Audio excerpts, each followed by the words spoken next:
This is Joe Ressinell with the Frontline with Joe and Joe. And once again, let us go into the breach. Senator Joe Manchin of West Virginia deals another devastating blow to the DNC's hopes for sweeping legislative action this year regarding the climate and tax hikes. Manchin's office stated the following in response to criticism, both by the mainstream media and DNC leadership. And I quote the good senator from West Virginia. Political headlines are of no value to the millions of Americans struggling to afford groceries and gas as inflation soars to 9.1%. It's time for leaders to put political agendas aside, reevaluate, and adjust to economic realities the country faces to avoid taking steps that will add fuel to the inflation fire.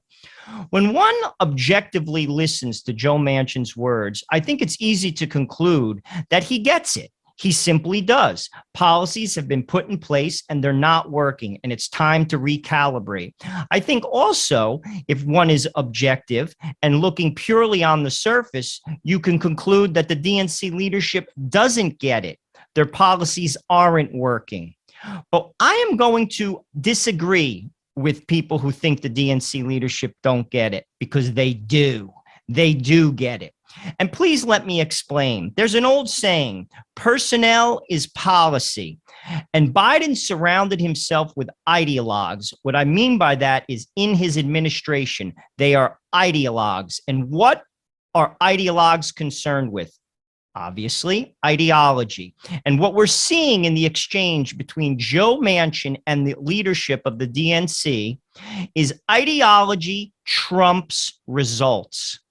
It's as clear as day. The elites that run the DNC party are purely concerned with ideology that changes America, the way we live, the way we govern. And they absolutely are willfully ignoring the results, the pain, the suffering, and the economic hardship that is being imposed on the middle class from Hawaii to Maine. This is not conspiracy theory. It's being laid out right before your eyes in this exchange between Joe Manchin and his own party leadership. Our country was founded upon the idea that it would be a nation of the people, by the people, and for the people. And when ideology trumps results, it is no longer a nation for the people. It's a nation for the few. And take a guess who those few are. I'll give you a hint. It's not you.